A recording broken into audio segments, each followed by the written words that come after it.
Narito ang iyong lingguhang horoscope para sa Leo para sa araw ng February 8 hanggang February 14. Sa pagsisimula ng linggo sa February 8, mararamdaman mo ang isang matinding silakbo ng damdamin at kumpiyansa sa sarili na magmumula sa iyong kalooban. Ang enerhiya ng kalawakan ay nakatuon sa iyong personal na kapangyarihan, kaya naman asahan na magiging sentro ka ng atensyon sa anumang pagtitipon na iyong pupuntahan mula February 8 hanggang February 14. Gamitin ang panahong ito upang ilatag ang iyong mga malalaking plano dahil ang iyong karisma ay nasa pinakamataas na antas at madali mong makukuha ang suporta ng iba. Huwag matakot na ipakita ang iyong tunay na kulay dahil ang iyong pagiging tapat ay magsisilbing liwanag sa mga taong nakapaligid sa iyo. Ang linggong ito ay tungkol sa iyong pag-unlad at ang pagkilala sa iyong sariling halaga bilang isang leader at inspirasyon sa marami. Pagdating sa usapin ng iyong karera, ang kalagitnaan ng linggo ay magdadala ng mga oportunidad na nangangailangan ng iyong mabilis na pagpapasya at malikhaing pag-isip. Mapapansin ng iyong mga nakakataas ang iyong dedikasyon at ang kakaibang diskarte na iyong ipinapamala sa bawat proyekto na ipinagkakatiwala sa iyo bago sumapit ang February 14. Mahalaga na manatiling nakapokus sa iyong mga layunin at huwag hayaang ang mga maliliit na inggit o tsismis sa opisina ay makagambala sa iyong daloy ng paggawa. Ipakita ang iyong husay hindi sa pamamagitan ng salita, kundi sa pamamagitan ng mga konkretong resulta na magpapatunay ng iyong galing. Ang iyong sipag mula February 8 hanggang February 14 ay magbubukas ng mga pinto para sa mga bagong responsibilidad na magdadala sa iyo sa rurok ng tagumpay. Sa aspeto ng pananalapi, ang linggong ito ay panahon ng pag-aani ng iyong mga pinaghirapan sa nakaraan kaya asahan ang pagdating ng mga hindi inaasahang biyaya. Maaaring may mga alok para sa karagdagang kita o kaya naman ay isang investment na magpapakita ng magandang senyales bago matapos ang February 14. Gayunpaman, maging matalino sa paggastos at huwag hayaang ang iyong pagiging bukas palad ay mauwi sa pagkaubos ng iyong sariling resources ng walang plano. Ang pagbabudget ng maayos mula February 8 hanggang February 14 ay magbibigay sa iyo ng seguridad na kailangan mo upang mapanatili ang iyong lifestyle ng walang stress. Isipin ang iyong kinabukasan at maglaan ng bahagi ng iyong kita para sa mga proyektong magbibigay sa iyo ng pamatagalang kalayaan sa pera.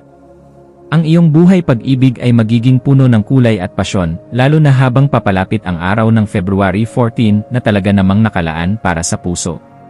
Para sa mga may kapareha, ito ang tamang oras upang muling pag-alabin ang apoy ng inyong relasyon sa pamamagitan ng mga romantikong kilos at tapat na pag-uusap.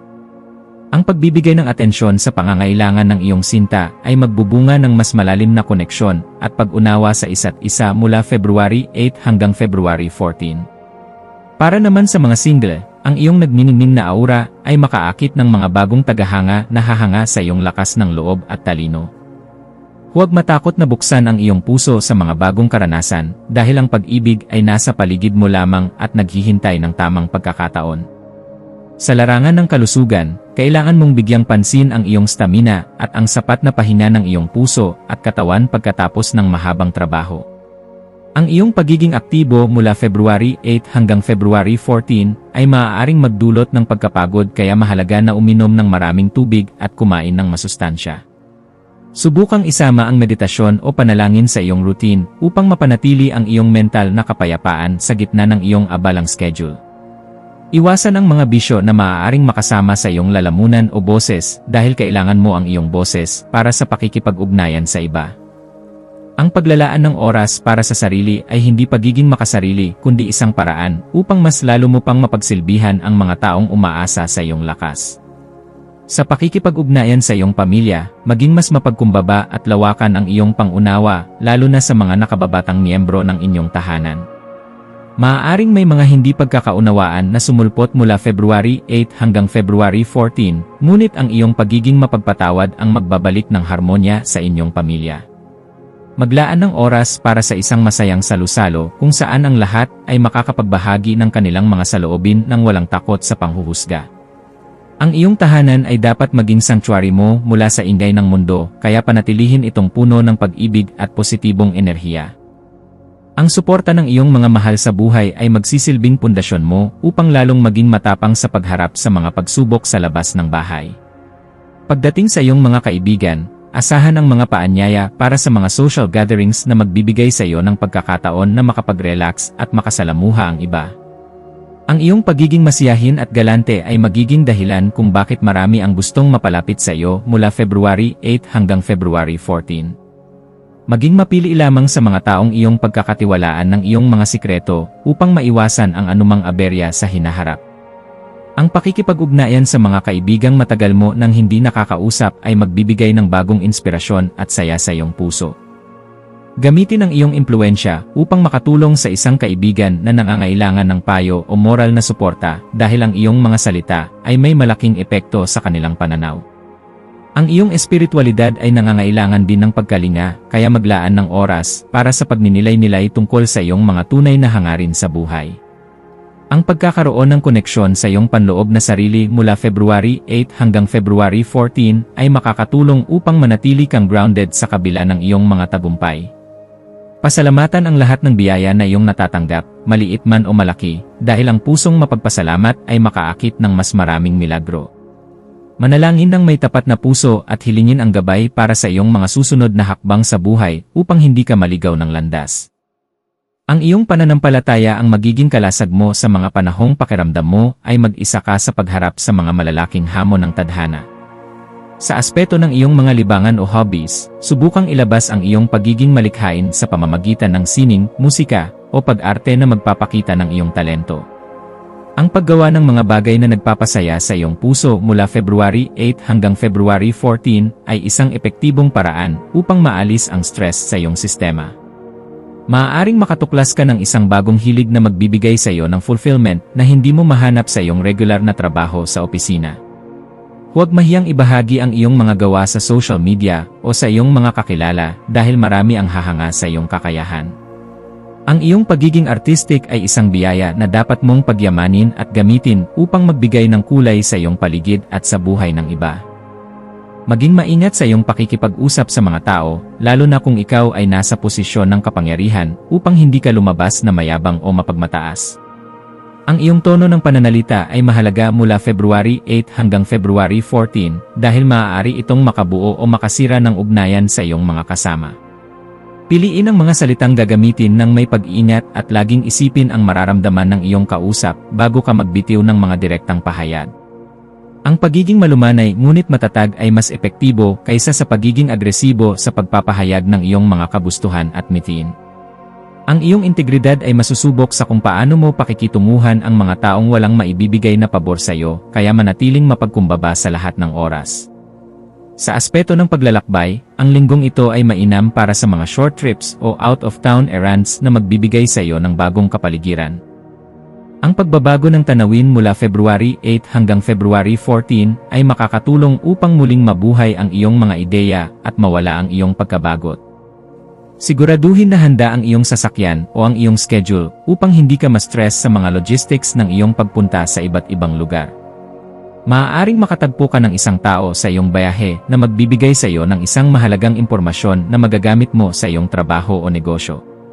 Ang bawat bayahe ay isang pagkakataon para sa paglago, kaya sulitin ang bawat kilometro na iyong lalakbayin ng may positibong pananaw at pasasalamat. Ang iyong intuition ay magiging napakalakas sa linggong ito, kaya magtiwala ka sa iyong nararamdaman kapag may kailangang desisyonan ng mabilis. Mararamdaman mo ang mga bagay na hindi nakikita ng mata, kaya pakinggan ang iyong gut feeling mula February 8 hanggang February 14. Huwag baliwalain ang mga senyales na ibinibigay sa iyo ng universo, dahil ito ang magsisilbing gabay mo sa mga panahong nalilito ka. Ang iyong panloob na boses ay hindi ka ililigaw basta't marunong kang tumahimik at makinig sa iyong puso sa gitna ng ingay. Ang pagiging mapagmatsyag sa iyong kapaligiran ay magliligtas sa iyo mula sa mga taong may hindi magandang intensyon na nais lamang samantalahin ang iyong kabutihan at lakas. Maging mapanuri sa mga dokumento o kontrata na iyong pipirmahan, lalo na kung ito ay may kinalaman sa iyong ari-arian o pangalan mula February 8 hanggang February 14. Ang pagiging mabusisi sa bawat detalye ay magliligtas sa iyo sa maraming aberya sa hinaharap na maaaring makasira sa iyong reputasyon o bulsa. Magtanong sa mga eksperto kung may mga bagay na hindi ka naintindihan at huwag magmadali sa pagbibigay ng iyong sa mga kasunduan. Ang iyong katalinuhan ay ang iyong proteksyon, kaya gamitin ito ng wasto sa lahat ng iyong mga transaksyon sa negosyo o personal na buhay. Ang pagiging maingat ay hindi tanda ng takot kundi tanda ng isang matalinong leader na marunong magpahalaga sa kanyang mga pinaghirapan at sa kanyang kinabukasan. Sa iyong mga obligasyon sa komunidad, maaaring hingin ang iyong tulong para sa isang proyekto na nangangailangan ng iyong lakas at impluwensya sa iba. Ang pagtulong sa kapwa mula February 8 hanggang February 14 ay magbibigay sa iyo ng isang uri ng kasiyahan na hindi kayang bayaran ng anumang material na bagay. Ang pagiging bahagi ng isang malaking layunin ay magpapaalala sa iyo na ang iyong kapangyarihan ay dapat gamitin para sa ikabubuti ng nakararami at hindi lamang para sa sarili. Huwag mag-atubiling magbahagi ng iyong oras at resources dahil ang universo ay magbabalik nito sa iyo ng siksik, liglig at nag-uumapaw. Ang iyong pangalan ay tatatak sa puso ng mga taong matutulungan mo at ito ang magiging tunay mong legasya sa mundong ito. Sa pagtatapos ng linggong ito, mararamdaman mo ang isang malalim na sense of fulfillment dahil sa lahat ng iyong mga nagawa at napagtagumpayan. Ang bawat sakripisyo at pagod mo mula February 8 hanggang February 14 ay magkakaroon ng katumbas na ligaya na magpapatatag sa iyong kalooban. Maglaan ng oras upang ipagdiwang ang iyong mga tagumpay kasama ang mga taong naging bahagi ng iyong paglalakbay at huwag kalimutang magpasalamat sa lahat ng gabay. Handa ka na ngayon na harapin ang mga susunod na hamon ng may mas malakas na puso at mas matalas na isipan dahil sa iyong mga natutunan. Ang iyong buhay ay nagniningning dahil ikaw ay matapang na hinaharap ang iyong tadhana ng may dangal, pagmamahal at walang hanggang pag-asa. Ang maswerteng numero para sa iyo sa buong linggong ito ay 1 dahil ito ay sumisimbolo sa bagong simula at pagiging leader, habang ang kulay na ginto ay magbibigay sa iyo ng karagdagang ningning at swerte sa lahat ng iyong mga pakikipagsapalaran.